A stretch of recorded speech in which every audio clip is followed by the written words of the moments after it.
Hello दोस्तों, तो आज इस वीडियो में हम बात करने वाले हैं एसबीआई के ब्लू चिप म्यूचुअल फंड के बारे में, जो कि डायरेक्ट प्लान ग्रोथ है। तो आज इस वीडियो में हम ये देखेंगे कि आपको इस एसबीआई के ब्लू चिप फंड में इन्वेस्ट करना चाहिए या फिर नहीं करना चाहिए, और ये भी देखेंगे कि पिछले सालों में इसने रिटर्न कैसा दिया है और आगे आने वाले समय में ये रिटर्न कैसा दे सकता है। तो चलिए इन सब पर डिटेल में हम इस वीडियो में समझते हैं। तो नमस्कार दोस्तों, स्वागत है आपका मेरे चैनल पे। मेरा नाम है रोहित और आप देख रहे हैं ब्लू काइज फाइनेंस। तो आइए सबसे पहले ये समझते हैं कि जो ये ब्लू चिप फंड होता है ये क्या होता है। जैसे कि मैंने इसके पहले भी कई वीडियो बनाए हैं ब्लू चिप फंड्स के बारे में, तो वहां पर मैंने आपको बताया है। लेकिन अगर आप पहली बार ब्लू चिप फंड का नाम सुन रहे हैं या फिर आप पहली बार मेरे वीडियोस को देख रहे हैं, तो मैं फिर से आपको बताता हूँ कि ब्लू चिप फंड्स क्या होते हैं। देखिए, ब्लू चिप फंड्स वो होते हैं जो कि ब्लू चिप स्टॉक्स में इन्वेस्टमेंट करते हैं। अब ब्लू चिप स्टॉक्स क्या होते हैं? देखिए, ब्लू चिप स्टॉक्स वो होते हैं कि जिनका ये बोल सकते हैं कि बहुत पुरानी कंपनी होती है और उनका ट्रैक रिकॉर्ड बहुत अच्छा होता है, और वो जो कंपनियां होती है वो लार्ज कैप की कंपनियां होती हैं। एग्जाम्पल के लिए समझें कि अगर आप निफ्टी 100 का जो स्टॉक का कलेक्शन है वो देखेंगे तो वो सब लार्ज कैप में आते हैं। वो चाहे रिलायंस हो गया, इन्फोसिस, एचडीएफसी, आईटीसी, टीसीएस, ये जितनी भी कंपनियां हैं, एक्सिस बैंक, एसबीआई, तो जितने भी स्टॉक्स हैं ये सब ब्लू चिप स्टॉक्स में आते हैं। क्योंकि इनका जो ट्रैक रिकॉर्ड रहा है ये पिछले सालों में बहुत अच्छा रहा है और ये सबसे स्टेबल कंपनियों में से एक होती हैं, तो इसीलिए हम इसको ब्लू चिप स्टॉक्स बोलते हैं। तो अब क्या होता है कि जो ये एसबीआई का ब्लू चिप फंड है, ये जितने भी ब्लू चिप स्टॉक्स होते हैं, ये ब्लू चिप स्टॉक्स का एक पोर्टफोलियो बनाता है। तो वो पोर्टफोलियो जो बनता है तो उसको एसबीआई का ब्लू चिप फंड बोलते हैं। अब देखिए, जो एसबीआई का ब्लू चिप फंड है ये एक open ended blue chip fund है। मतलब कि आप कभी भी इस फंड में इन्वेस्ट कर सकते हैं और कभी भी आप इस फंड से अपने पैसों को रिडीम कर सकते हैं। अब इस फंड का जो इन्वेस्टमेंट है वो स्टॉक्स में है, यानी कि इक्विटी रेटेड इन्वेस्टमेंट में होता है। तो ये एक इक्विटी जो आपका इक्विटी फंड है। तो वही अगर इक्विटी होल्डिंग की बात करें तो जो एसबीआई का ब्लू चिप फंड है इसकी इक्विटी होल्डिंग है अप्रॉक्स 97% के आसपास, और जो इसके अंदर स्टॉक्स आते हैं वो करीब 53 to 55 स्टॉक्स इस म्यूचुअल फंड के अंदर हैं। अगर इस फंड का लार्ज कैप में इन्वेस्टमेंट देखते हैं तो वो करीब 73% के आसपास है, और अगर मिड कैप की बात करें तो वो 8.25% के आसपास है, और अगर स्मॉल कैप की बात करें तो वो करीब 1.5% के आसपास इस फंड का इन्वेस्टमेंट है, और बाकी की जो करीब 14% बचता है वो इसके दूसरे स्टॉक्स में इन्वेस्ट करता है। तो आइए अब ये समझते हैं कि ये जो एसबीआई का ब्लू चिप फंड है इसने पिछले सालों में आपको रिटर्न कैसा दिया है। तो चलिए ये भी स्क्रीन पर हम देखते हैं। जैसा कि आप स्क्रीन पर देख सकते हैं कि जो ये फंड है इसने पिछले एक साल में करीब 58.3% का रिटर्न दिया है, और अगर पिछले 3 साल की बात करें तो पिछले 3 साल में इस फंड ने करीब 13.5% के आसपास रिटर्न दिया है, और अगर पिछले 5 साल की बात करें तो ये फंड करीब 14% के आसपास रिटर्न देता आया है। और अगर इंसेप्शन से देखें, यानी कि ये फंड है ये 2013 के जनवरी में लॉन्च हुआ था, तब से अगर इसका रिटर्न देखते हैं तो ये रिटर्न करीब 16% से ज्यादा ये रिटर्न देता आया है। और अगर कैटेगरी एवरेज से इसका कंपैरिजन करें तो अगर कैटेगरी एवरेज का रिटर्न देखेंगे एक साल का तो 50% रहा है, करीब 51%, और इसका 58% ऐसा कि आप देख सकते हैं। और कैटेगरी एवरेज का रिटर्न आप देखेंगे पिछले 3 साल का तो वो 10% के आसपास है, और इसका करीब 13.3% के आसपास है। तो आप ये देख सकते हैं कि एक कैटेगरी के एवरेज को बीट किया है इस फंड का रिटर्न ने। अगर इस फंड के एनएवी की बात करें तो जो इस फंड की एनएवी चल रही है वो करंटली 58.59 रुपीज है। और अगर इसकी रेटिंग की बात करें तो जैसा कि अभी आप देखेंगे कि इसको जो रेटिंग है वो 3 स्टार दिखा रही है, लेकिन इसकी क्राइजिल की रेटिंग है वो 4 स्टार चल रही है। पहले इसकी रेटिंग 3 स्टार थी, लेकिन अभी इसकी रेटिंग बढ़कर 4 स्टार हो गई है। और अगर इसका फंड साइज देखते हैं तो जिसका फंड साइज देखेंगे इस AUM का, तो वो करीब 28,211 करोड़ के आसपास इसका फंड साइज है।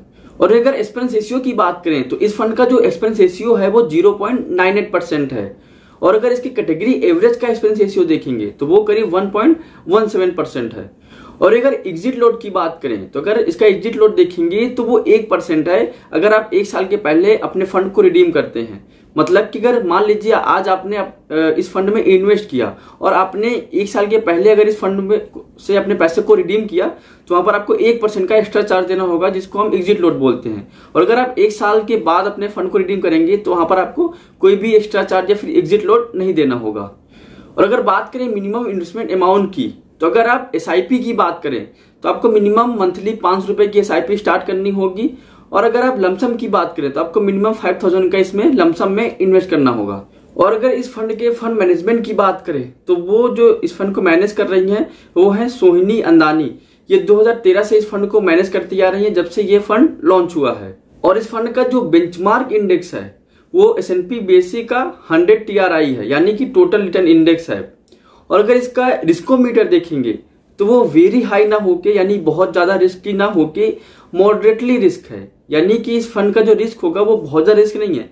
अब इक्विटी में इन्वेस्टमेंट है तो रिस्क तो होगा ही, लेकिन जो इसका इन्वेस्टमेंट ऐसे स्टॉक्स में इतना, इस पोर्टफोलियो को इतना डाइवर्सिफाई किया गया है कि यहाँ पर जो आपका रिस्क होगा वो मॉडरेटली हाई होगा, वेरी हाई नहीं होगा। तो आइए हम इसी के साथ इसकी टॉप 10 होल्डिंग्स हैं वो क्या है ये भी देख लेते हैं। तो जैसा कि आप स्क्रीन पर देख सकते हैं कि जो इसकी टॉप 10 होल्डिंग्स है उनमें सबसे पहले आता है HDFC बैंक, जो कि फाइनेंशियल सेक्टर का स्टॉक है और इसमें जो इसका इन्वेस्टमेंट है वो करीब 9.3% है। और ICICI बैंक की बात करें तो वो भी फाइनेंशियल सेक्टर का स्टॉक है और इसमें जो इसका इन्वेस्टमेंट है वो 7.2% है।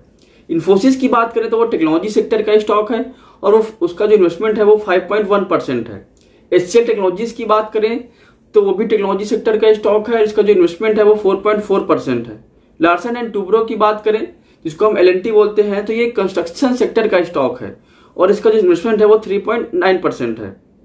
और अगर हाउसिंग डेवलपमेंट फाइनेंस कॉर्पोरेशन की बात करें तो वो फाइनेंस सेक्टर का स्टॉक है और इसमें जिसका इन्वेस्टमेंट है वो 3.8% है। ITC की बात करें तो FMCG सेक्टर का स्टॉक है, इसमें इसका इन्वेस्टमेंट 3.5% है। डिवीज लैबोरेटरीज की बात करें तो इसका ये हेल्थ केयर सेक्टर का स्टॉक है और इसका जो इन्वेस्टमेंट है वो 3.5% है। स्टेट बैंक ऑफ इंडिया ये भी फाइनेंशियल सेक्टर का स्टॉक है, इसमें जो इसका इन्वेस्टमेंट है वो 3.4% है। मदरसन सुमी की अगर बात करें तो वो ऑटोमोबाइल सेक्टर का स्टॉक है और जो इसका इन्वेस्टमेंट है वो 2.8% है। तो अभी हमने देखा कि जो इसकी टॉप 10 होल्डिंग्स हैं वो क्या क्या है और उसका जो स्टॉक्स में किस किस स्टॉक्स में उसका इन्वेस्टमेंट है। तो अभी हम ये देखते हैं कि जो इसका इक्विटी सेक्टर एलोकेशन है, यानी कि कौन कौन से सेक्टर में इस फंड का एलोकेशन है वो हम देखते हैं। तो चलिए स्क्रीन पर देखते हैं। जैसा कि आप स्क्रीन पर देख सकते हैं कि कंस्ट्रक्शन सेक्टर में इसका जो इन्वेस्टमेंट है वो 11.4% है और अगर ऑटोमोबाइल सेक्टर की बात करें तो इसमें जो इसका इन्वेस्टमेंट है वो 10.7% है। और अगर बात करें एनर्जी सेक्टर की तो उसमें जो इसका इन्वेस्टमेंट है वो 7.6% है। और अगर बात करें टेक्नोलॉजी सेक्टर की तो उसमें भी इसका जो इन्वेस्टमेंट है वो 10.6% है। और अगर फाइनेंशियल सेक्टर की बात करें तो फाइनेंशियल सेक्टर में इसका 35.8% है, जो कि सबसे ज्यादा है। और अगर हेल्थ केयर की बात करें तो हेल्थ केयर में जो ये इसका इन्वेस्टमेंट है वो करीब 7.5% है और बाकी जितने भी अदर सेक्टर हैं उसमें इसका इन्वेस्टमेंट जो है वो 16.5% है। तो अगर आप अभी देखे होंगे कि जो इसका इक्विटी सेक्टर एलोकेशन है उसका जो पोर्टफोलियो है वो बहुत ही डाइवर्सिफाइड है। आपने देखा होगा कि इसका बहुत ज्यादा सेक्टर में एलोकेशन है और अलग अलग एलोकेशन है बहुत। आप देखेंगे फाइनेंस में तो 35% है, टेक्नोलॉजी में 11% है और कंस्ट्रक्शन की बात करें तो वहां पर 12% है। तो ऐसे ही जो म्यूचुअल फंड है ये SBI का ब्लू चिप म्यूचुअल फंड है, ये पूरी तरह से डाइवर्सिफाई है, इसलिए जो इसका रिस्क आ रहा है वो मॉडरेटली हाई आ रहा है। तो आइए ये देखते हैं कि अगर आपने 1000 रुपए की SIP कर रखी है इस म्यूचुअल फंड में, तो अगर पिछले सालों से आप SIP करते आ रहे हैं तो आज के समय में उसका रिटर्न कितना हो गया होगा और आपको जो इन्वेस्टमेंट है उसकी टोटल वैल्यू कितनी हो गई होगी। तो चलिए स्क्रीन पर देखते हैं। तो जैसा कि आप स्क्रीन पर देख सकते हैं कि अगर आप पिछले 1 साल से 1000 रुपए की पर मंथ SIP करते आ रहे हैं, यानी कि 1000 रुपए पर मंथ इन्वेस्ट करते आ रहे हैं, तो आज के समय में जो इसकी टोटल वैल्यू हो जाएगी वो हो जाएगी, मतलब आपका टोटल इन्वेस्टमेंट जो होगा पहले वो हो जाएगा 12,000 और जो कि टोटल वैल्यू होगी वो हो जाएगी 14,866 रुपए।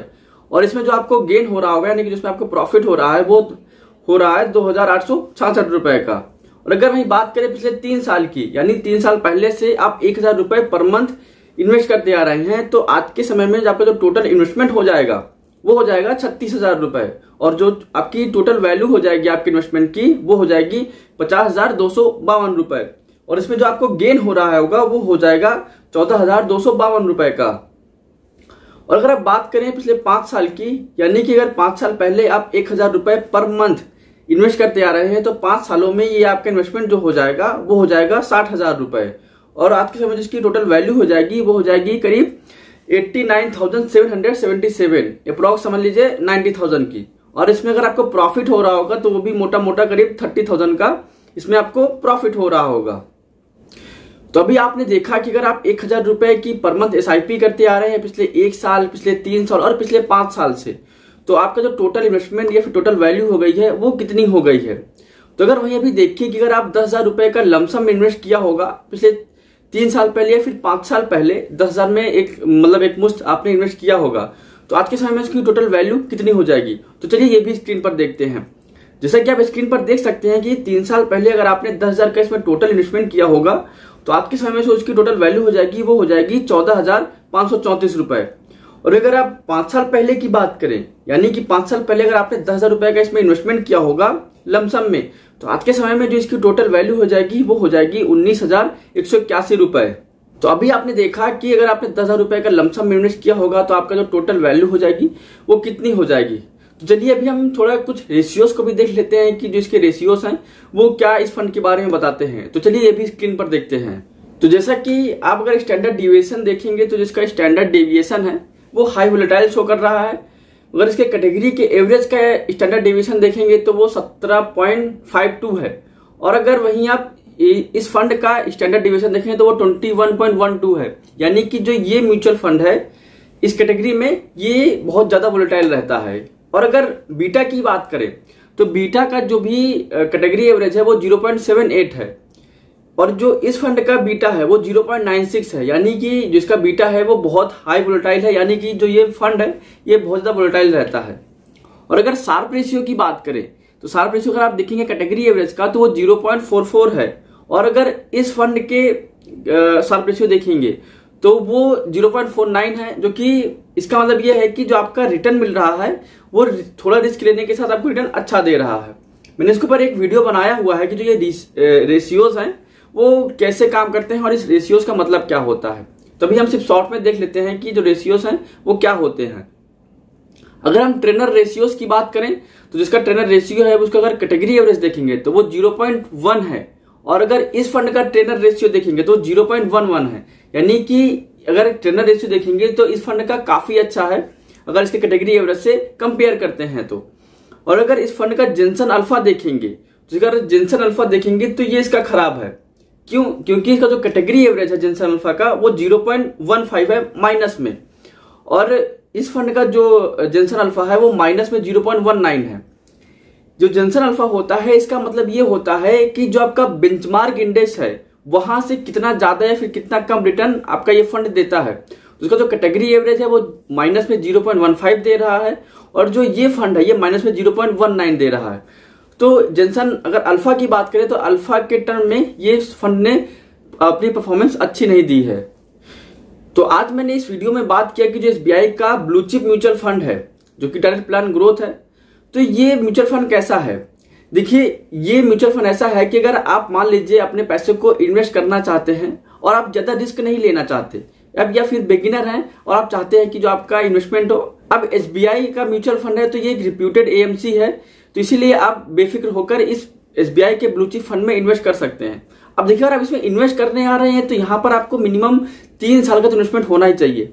बहुत सारे लोग मुझसे कमेंट करके ये पूछते हैं कि 1 साल के लिए 6 महीने के लिए हम इस म्यूचुअल फंड में इन्वेस्ट कर दें। तो देखिए अगर आप ब्लू चिप फंड या म्यूचुअल फंड में कहीं भी इन्वेस्ट करते हैं तो मिनिमम आप ये सोचिए कम से कम 3 साल या फिर आप 5 साल से ज्यादा हो तो ज्यादा अच्छा है, लेकिन 3 से 5 साल के बीच में मिनिमम इन्वेस्टमेंट होना चाहिए आपका। और अगर आप यहाँ पर रिटर्न भी अच्छा चाहते हैं, अगर आप रिटर्न देख रहे होंगे तो बहुत ज्यादा रिटर्न तो नहीं, लेकिन हाँ कंसिस्टेंट बेसिस पे रिटर्न देता आया है करीब 13% 14%। और अगर इंसेप्शन से देखेंगे कि जब से ये फंड लॉन्च हुआ है तब से देखेंगे तो ये फंड करीब 16% का रिटर्न देता आया है। तो अगर आप सोच रहे हैं ब्लू चिप फंड में इन्वेस्ट करने का और आप ज्यादा रिस्क नहीं ले सकते क्योंकि जिसका इन्वेस्टमेंट होता है वो लार्ज कैप में होता है, तो इसका जो पोर्टफोलियो है वो बहुत ही ज्यादा डाइवर्सिफाइड है, तो इसीलिए ये फंड आपके लिए बेहतर हो सकता है। तो आप चाहें तो इस फंड में इन्वेस्ट कर सकते हैं। तो अगर आपके पास डीमेट अकाउंट नहीं है या फिर आप म्यूचुअल फंड में इन्वेस्ट करना चाहते हैं तो मैंने डिस्क्रिप्शन में लिंक देके रखा है, वहां पर आपको ग्रो ऐप का लिंक मिलेगा, वहां पर आपको एंजल ब्रोकिंग का लिंक मिलेगा, सैमको का लिंक मिलेगा। तो आपको जो भी सुटेबल हो आप वहां पर जाके अपने डीमेट अकाउंट को ओपन करवा सकते हैं। और अगर आपके पास कोई क्वेश्चन हो तो आप कमेंट करके पूछ सकते हैं या फिर आप मुझे ईमेल भी कर सकते हैं। आप चाहें तो मुझे इंस्टाग्राम पे भी फॉलो कर सकते हैं और वहां पर मुझे डीएम करके मुझसे क्वेश्चन पूछ सकते हैं, जो भी आपके डाउट हो वो मुझसे क्लियर कर सकते हैं। तो आई होप आपको वीडियो पसंद आया होगा। अगर आपको वीडियो पसंद आया हो तो आप वीडियो को लाइक कर सकते हैं। अगर आपको ऐसे म्यूचुअल फंड रिलेटेड वीडियो चाहिए तो आप मेरे चैनल को सब्सक्राइब कर सकते हैं। तो आज के लिए इतना ही, मिलते हैं अगले वीडियो में।